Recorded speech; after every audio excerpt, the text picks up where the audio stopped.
इधर देखो,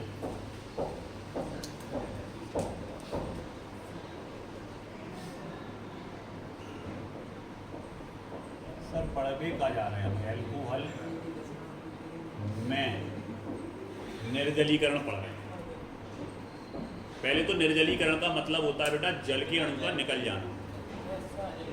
अगर किसी अणु में से उसी के अंदर से एक जल का अणु निष्कासित हो जाए, उसी अणु के अंदर से, तो इस तरह की क्रिया निर्जलीकरण कहलाती है। तो यहाँ पर अगर अपन देखें, हमारे पास प्राथमिक एल्कोहल है और सांद्र H2SO4। इधर कभी कभी ऐसा भी लिखा मिल जाता है बेटा, ये H+, मतलब अम्ल की उपस्थिति में क्रिया हो रही।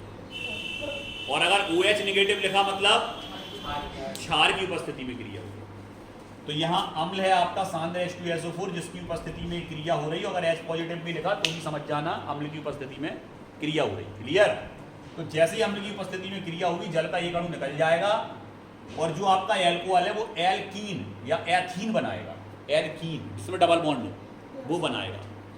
तो सर ऐसे एकदम से बनना हो जो नहीं, ये पूरी की पूरी प्रक्रिया कुछ पदों में संपन्न होती है और वो पद 3 हैं।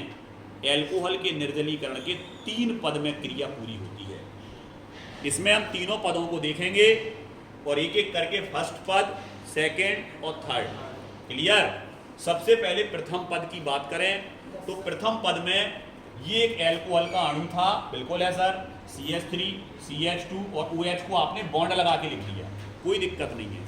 ऑक्सीजन के पास गौर से देखें तो 2 इलेक्ट्रॉन के जोड़े हैं, एक ऊपर और एक नीचे, दिख रहा? मतलब ये किसी को भी पूरा एक जोड़ा दे सकता है, सक्षम है, ये सक्षम है कि ये अपना एक जोड़ा इलेक्ट्रॉन का पूरा एक जोड़ा किसी दूसरे को दे सकता है। लेकिन उसी को देगा जिसको कम से कम 2 इलेक्ट्रॉन की जरूरत हो। एक का कॉलम नहीं है, 2 चाहिए तो ले लो, एक का कॉलम नहीं। आ गया समझ में? तो यहां पर जो H पॉजिटिव आया, ये किसने दिया H पॉजिटिव? अम्ल ने। अम्ल क्या देते हैं? H positive. तो यहां से जो H जिसके पास एक इलेक्ट्रॉन था वो किसके रूप में आया? पॉजिटिव के रूप में। मतलब एक जो है तो वो भी चलोगा। अब इसे कितने इलेक्ट्रॉन की जरूरत है बेटा? 2 इलेक्ट्रॉन की जरूरत है। तो जैसे ये H पॉजिटिव इस ऑक्सीजन के पास में आएगा तो ये अपना पूरा जोड़ा इस H को दे देगा और इसे अपने आप से जोड़ लेगा। देखो जोड़ा, और जोड़ा बचे 2 की जगह 1 केवल। लेकिन चूंकि इसने अपने इलेक्ट्रॉन उसको दान किए तो इस पर जो पॉजिटिव चार्ज है वो पॉजिटिव चार्ज किस पे आ जाएगा? ऑक्सीजन। हाइड्रोजन का जो चार्ज था वो ऑक्सीजन पे आ जाएगा क्योंकि इसने अपने दोनों इलेक्ट्रॉन हाइड्रोजन को दे दिए। क्लियर? और ये बना, चूंकि इसको क्या बोलते हैं सर? सर इसको बोलते हैं प्रोटॉन। इसका नाम क्या है सर? इसको प्रोटॉन बोलते हैं। और एल्कोहल से जुड़ गया तो प्रोटोनीकृत एल्कोहल बन गया। नाम ही याद नहीं करने, प्रोटॉन को एल्कोहल से जोड़ दें तो प्रोटोनीकृत एल्कोहल बन जाएगा। आ गया समझ में? यही का यही उठा के देखो हमने ये रख दिया सेम टू सेम।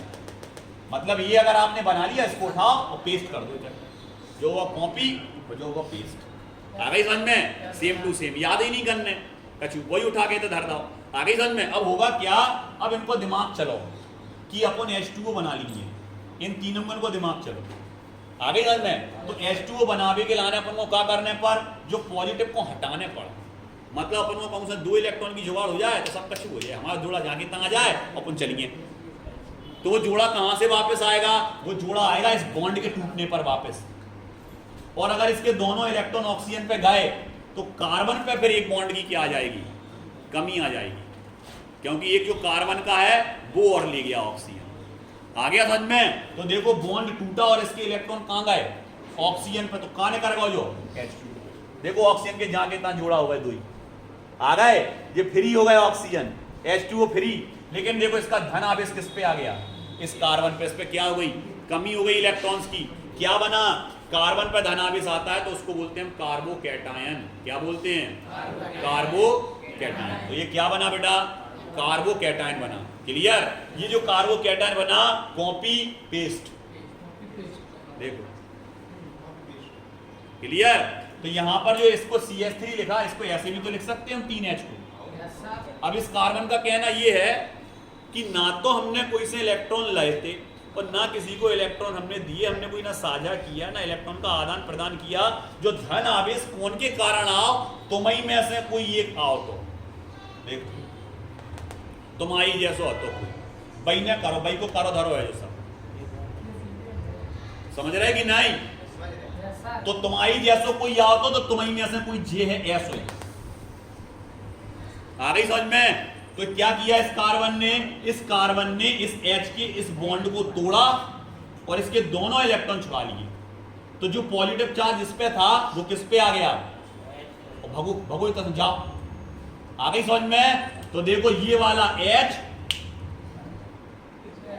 बाहर, क्लियर? और इसका जो बॉन्ड बना तो इधर कार्बन कार्बन की जो एक आता वो क्या होगा?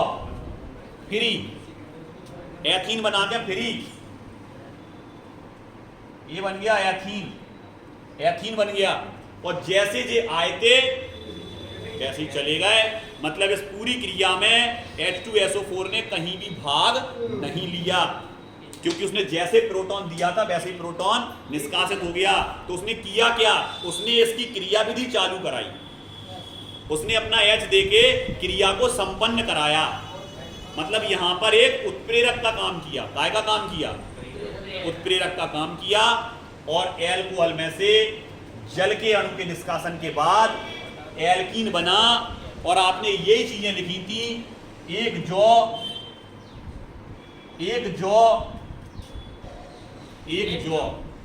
और ये बीच की चीजें तुमने क्यों नहीं लिखी इस रिएक्शन में? जे लिखा जे लिखा जे और जे लिखा जे, बाकी का हो रहा तुमने कछु नहीं लिखी, तुमने डायरेक्ट रिएक्शन लिखी।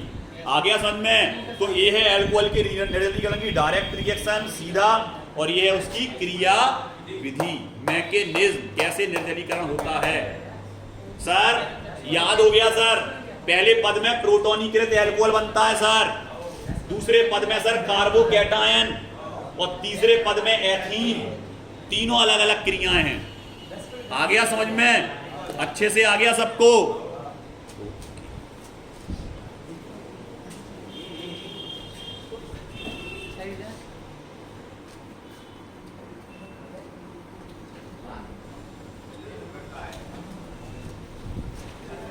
चलो